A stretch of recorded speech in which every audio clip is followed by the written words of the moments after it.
Hello ನಮಸ್ತೆ friends.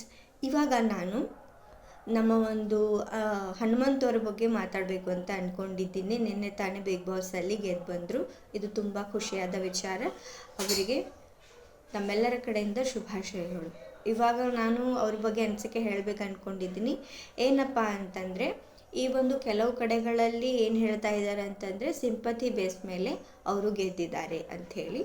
But ನನ್ನ ಪ್ರಕಾರ ಸಿಂಪತಿದು ಇಲ್ಲೇನೂ ಬರಲ್ಲ. ಬಟ್ ಅವ್ರು ಇರೋ ರೀತಿಗೆ ಎಲ್ಲರೂ ಕೂಡ ಜಾಸ್ತಿ ಓಟ್ ಹಾಕಿದ್ದಾರೆ. ಇರೋ ರೀತಿ ಅಂತಂದರೆ ಅವರು ಮಾತಾಡೋ ರೀತಿ, ಅವರ ಮುಗ್ಧತೆ, ಅವರ ವ್ಯಕ್ತಿತ್ವ, ಅದರ ಮೇಲೆ ಓಟ್ ಹಾಕಿದ್ದಾರೆ. ಇವಾಗ ಅವರು ಬಂದಿದ್ದು ವೈಲ್ಡ್ ಕಾರ್ಡ್ ಎಂಟ್ರಿ ಆದರೂ ಕೂಡ ಸ್ಟಾರ್ಟಿಂಗಲ್ಲಿ ಅವರು ಸೈಲೆಂಟಾಗಿ ಮಾತಾಡ್ತಾ ಇದ್ದರೂ ಕೂಡ, ಬಟ್ ಅಂದರೆ ಸೈಲೆಂಟಾಗಿ ಇದ್ದರೂ ಕೂಡ ಬರ್ತಾ ಬರ್ತಾ ಅವ್ರು ಇಂಪ್ರೂವ್ ಆಗ್ತಾ ಹೋದರು. ಅವರ ಒಂದು ಇಂಪ್ರೂವ್ಮೆಂಟ್ ತೋರಿಸ್ತಾ ಹೋದರು. ಎದ್ರದ್ರಲ್ಲಿ ಎಂಟರ್ಟೈನ್ಮೆಂಟ್ ಕೊಡೋದು ವಿಷಯದಲ್ಲಿ, ಅಂದರೆ ಗೇಮ್ಸ್ ಆಡೋದಾಗಿರ್ಬೋದು. ಮೇನ್ ಅಂತಂದರೆ ಅವರು ಮಾತಾಡುವಂತಹ ರೀತಿ. ಕಿಚ್ಚ ಸುದೀಪ್ ಸರ್ ಬಂದವಾಗ ಅವ್ರು ಎಷ್ಟು ಚೆನ್ನಾಗಿ ಮಾತಾಡ್ತಾಯಿದ್ರು. ನಾವು ಕೂಡ ಇವಾಗ ತುಂಬ ಸೋಷಿಯಲ್ ಮೀಡ್ಯಾದಲ್ಲಿ ಅವ್ರ ವಿಡಿಯೋಗಳು ಸಿಗ್ತವೆ. ಅದನ್ನು ಓಪನ್ ಮಾಡಿ ನೋಡಿದ್ರೆ ನಮ್ಗೆ ಗೊತ್ತಾಗುತ್ತೆ ಅವರು ಯಾವ ರೀತಿ ಮಾತಾಡ್ತಾ ಇದ್ರಪ್ಪ ಅಂಥೇಳಿ. ಸೊ ನಾವು ಕೂಡ ತುಂಬ ನಗ್ತೀವಿ ಆ ವಿಡಿಯೋಗಳನ್ನು ನೋಡಿ. ಸೊ ಅದು ಕೂಡ ಇರ್ಬೋದು. ಅದಕ್ಕಂತೂ ತುಂಬ ಜನ ಫ್ಯಾನ್ಸ್ ಇದ್ದಾರೆ ಅವರಿಗೆ.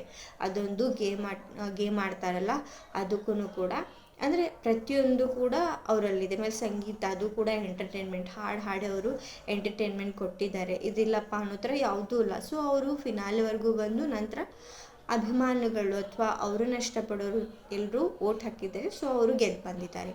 ಇದರಲ್ಲಿ ಅವರೇ ಗೆಲ್ಲಬೇಕಿತ್ತು, ಇವರೇ ಗೆಲ್ಲಬೇಕಿತ್ತು, ಅವರು ಕಷ್ಟಪಟ್ಟಿದ್ದಾರೆ, ಇವರು ಎಲ್ಲರೂ ಪಟ್ಟಿದ್ದಾರೆ.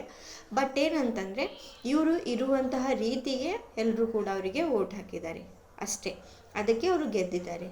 ಅದು ಇನ್ನೊಂದೇನಂತಂದ್ರೆ, ನನ್ನ ಪ್ರಕಾರ ಬಡವರು ಬೆಳಿಬೇಕು. ಸೊ ಅವರು ಬಡವರು ಅಂತ ಆ ಸಿಂಪತಿ ಅಲ್ಲ, ಬಟ್ ಯಾರು ಕಡಿಮೆ ಇದೆಯವಲ್ಲ ಅವ್ರಿಗೆ ಕೊಟ್ಟರೆ ಅದು ಅವರಿಗೆ ಒಳ್ಳೆಯದಾಗುತ್ತೆ. ಇದ್ದವ್ರಿಗೂ ಕೊಟ್ಟರು ಕೂಡ ಒಳ್ಳೆಯದಾಗುತ್ತೆ. ಅದಕ್ಕಿಂತ ಜಾಸ್ತಿ ಸ್ವಲ್ಪ ಕಡಿಮೆ ಇರೋರಿಗೆ ಕೊಟ್ಟರೆ ಒಳ್ಳೆಯದಾಗುತ್ತೆ. ಹಾಗಂತೇಳಿ ಸುಮ್ಮನೆ ಕೊಡೋದಲ್ಲ, ಅವರು ಆಟ ಆಡಿ ಅದನ್ನು ಪಡ್ಕೊಂಡಿದ್ದಾರೆ. ಸೊ ಇದು ನಮಗೆ ತುಂಬ ಖುಷಿಯಾದ ವಿಚಾರ. ಇದು ನನ್ನ ಅನಿಸಿಕೆ. Thank you.